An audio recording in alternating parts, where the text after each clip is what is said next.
السلام علیکم ورحمۃ اللہ وبرکاتہ۔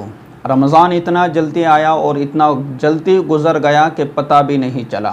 اتنے دن ہم روزوں میں مصروف تھے، قرآن کی تلاوت میں مصروف تھے، عبادت میں مصروف تھے، تلاوت میں مصروف تھے، نمازوں میں مصروف تھے، لیکن رمضان آیا اور رمضان چلا گیا، پتہ بھی نہیں چلا۔ لوگوں میں چہ گوئیاں ہو رہی ہے، لوگوں میں باتیں ہو رہی ہے کہ رمضان بہت جلدی نکل چکا ہے۔ رمضان اتنا جلدی نکل گیا کہ پتہ بھی نہیں چلا کہ کب رمضان آیا اور کب رمضان چلا گیا۔ آخر آپ کو پتہ ہے کہ یہ کس چیز کی نشانی ہے؟ آخر آپ کو پتہ ہے کہ یہ کس چیز کی علامت ہے؟ یہ علامت ہے قیامت کی، کہ وقت ایسے گزرے گا کہ پتہ بھی نہیں چلے گا، اور سال مہینے کی طرح، اور مہینہ ہفتے کی طرح، اور ہفتہ دن کی طرح، اور پورا دن گھنٹوں اور منٹوں کی طرح بلکہ سیکنڈ کی طرح جو ہے گزرتا چلا جائے گا، اور یہ قیامت کی نشانیوں میں سے ہے۔ اور قیامت کی کئی ساری نشانیاں پائی جا چکی ہے۔ میں نے ایک ویڈیو میں آپ کو بتلایا بھی تھا، اور 14 سے 15 نشانیاں میں نے آپ کو بتلائی تھی، کہ جن میں سے ایک نشانی یہ بھی ہے کہ وقت کا ذرہ برابر پتہ نہیں چلے گا۔ اس لیے میرا عزیزو، ہمیں اپنی آخرت کی فکر کرنا ہے۔ جس طریقے سے ہم نے رمضان المبارک میں اپنے آپ کو مکمل پابند رکھا تھا، اپنے آپ کو مکمل عبادت کا پابند رکھا، اپنے آپ کو نمازوں کا پابند رکھا، اپنے آپ کو قرآن کی تلاوت کا پابند رکھا، اپنے آپ کو غلط بولنے سے اپنے آپ کو بچائے رکھا، اپنے آپ کو غلط دیکھنے سے بچائے رکھا، غلط سننے سے بچائے رکھا، اسی طریقے سے غیر رمضان میں بھی، عید کے بعد بھی ہمیں ان تمام لغو باتوں سے، فضول باتوں سے، فضول چیزوں سے ہمیں بچ کر کے رہنے کی کوشش کرنا ہے۔ بھئی ہم نے رمضان المبارک کے اندر قرآن کی تلاوت کی، تو ہم بعد میں بھی اپنی تلاوت کو جاری رکھیں۔ ہم نے نمازوں کی پابندی کی، تو عید کے بعد بھی ہمیں نمازوں کی پابندی کرنا ہے۔ ہم نے رمضان المبارک میں تہجد کی پابندی کی، تو ہم بعد میں بھی تہجد کی پابندی کرنے کی کوشش کریں، کیونکہ یہ وہ چیزیں ہیں اور یہ وہ اعمال ہیں جو ہم کو برائیوں سے روکتی ہے۔ ظاہر سی بات ہے، جب آپ نے روزہ رکھا، تلاوت کی، نمازیں پڑھی، تو آپ خود بخود برائیوں سے رک گئے۔ کیوں؟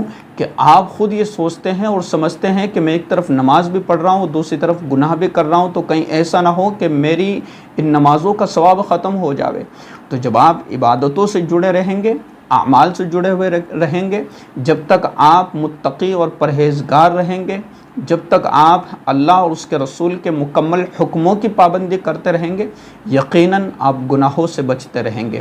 اور یہی بہترین چیز ہے انسان کو اور اپنے آپ کو گناہوں سے روکنے کی، کہ انسان جب نماز پڑھتا ہے، قرآن کی تلاوت کرتا ہے، تہجد کا پابند بنتا ہے، اشراق کا پابند بنتا ہے، نوافل کا پابند بنتا ہے، ذکر و اذکار کا پابند بنتا ہے، اپنے آپ کو اعمال پر ڈال دیتا ہے، تو یقیناً اس کے لیے گناہوں سے بچنا بہت آسان ہو جاتا ہے۔ لوگ شکایت کرتے ہیں کہ ہمارے لیے گناہوں سے بچنا بڑا مشکل ہے۔ میرے عزیزو، بچنا مشکل نہیں ہے، بلکہ آپ وہ اعمال کریں جو اللہ کو پسند ہے، وہ اعمال کریں جو اللہ کے رسول صلی اللہ علیہ وسلم نے ہمیں تعلیم دی ہے، جو اللہ کے رسول صلی اللہ علیہ وسلم نے ہمیں بتلائے ہیں۔ وہ اعمال اگر ہم کریں گے تو ہمارے لیے گناہوں سے بچنا بہت آسان ہو جاوے گا۔ تو اتنا جلدی رمضان کا گزر جانا اور اتنا جلدی رمضان کا چلے جانا، یہ قیامت کی بڑی نشانیوں میں سے ہے، کہ وقت کا پتہ بھی نہیں چلے گا۔ ایک جمعہ آتا ہے، دوسرا جمعہ فوراً آ جاتا ہے، پتہ بھی نہیں چلتا کہ پورا ہفتہ کہاں چلا گیا۔ پورا سال گزر جاتا ہے، پتہ بھی نہیں چل پاتا کہ پورا سال کہاں گزر گیا۔ اور ہمیں اپنے اعمال کی فکر ذرہ برابر نہیں ہوتی ہے۔ ہمیں اس موقع پر ہر شخص کو اپنے دل میں جھانک کر، اپنے گریبان میں جھانک کر اپنے اعمال کا محاسبہ کرنا ہے، کہ رمضان ہمارے ساتھ میں آیا تھا، رمضان ہم نے پایا تھا، اور رمضان کے اندر ہم نے کتنی عبادتیں کی ہے، ہم نے کتنی تلاوت کی ہے، ہم نے کتنا قرآن پڑھے ہیں، ہم نے کتنی تہجد پڑھی ہے، ہم نے کتنے روزے چھوڑے، ان تمام کو محاسبہ کرنا ہے۔ اور محاسبہ کرنے کے بعد یہ دیکھنا ہے کہیں ایسا تو نہیں ہے کہ ہماری زندگی کہیں گناہوں میں گزر رہی ہے، اور زندگی اتنی فاسٹ اور اتنی زبردست اور اتنی تیز رفتاری کے ساتھ ختم ہوتی چلی جا رہی ہے، کہیں ایسا نہ ہو کہ ہماری آدھی زندگی گناہوں میں گزر جائے اور ہماری آدھی زندگی سے بھی کچھ کم نیکیوں میں گزرے۔ ہمیں افسوس کرنا چاہیے، ہمیں محاسبہ کرنا چاہیے، اور اپنی زندگی کو پرکھنا چاہیے، دیکھنا چاہیے کہ ہمارا زیادہ جو عمل ہے وہ کس طرف ہے، ہمارا زیادہ عمل، ہمارا زیادہ رجحان کس طرف ہے۔ تو ہمارا زیادہ عمل نیک اعمال کی طرف ہونا چاہیے، نیک کاموں کی طرف ہونا چاہیے۔ ہماری جو زیادہ زندگی گزر رہی ہے وہ نیک کاموں پر گزرنا چاہیے۔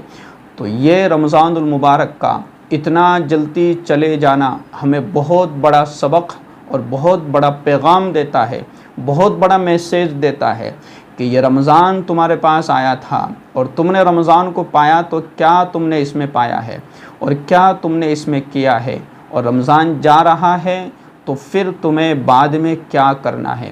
یہ وہ تمام باتیں ہیں جو ہمیں سیکھنا چاہیے، سمجھنا چاہیے اور عمل کرنا چاہیے کہ جس طریقے سے اس رمضان میں ہم نے اپنے آپ کو مکمل طور پر پابند رکھا، رمضان کے بعد بھی ہم اپنے آپ کو مکمل طور پر ہر اعتبار سے پابند رکھنے کی کوشش کریں گے تو انشاءاللہ یہ آپ کا رمضان کامیاب ہوگا۔ آپ کا رمضان کا پتہ چلے گا کہ آپ کا رمضان کا مہینہ جو گزرا ہے یہ آپ کے لیے کامیاب رہا یا ناکام رہا۔ یہ آپ نے اس کے اندر جو ہے اچھی محنت کی ہے، آپ نے اس رمضان میں اچھا رزلٹ نکالا ہے، آپ نے اس رمضان میں مکمل عبادت اور اطاعت اور مکمل روزے رکھے ہیں، تو آپ کا یہ رمضان کامیاب ہے۔ اور اگر آپ نے ان تمام باتوں کو بالکل بھی اپنے سامنے نہیں رکھا اور جیسے پہلے زندگی تھی ویسے ہی گزار دی، تو سمجھ لو کہ آپ کا رمضان کا پانا کوئی مطلب اور فائدہ مند نہ رہا۔ اس لیے آپ اپنے دل میں غور و فکر کیجئے، دیکھیے، اپنے گریبان میں جھانکیے کہ ہم نے اس رمضان میں کیا کیا ہے۔ السلام علیکم ورحمۃ اللہ وبرکاتہ۔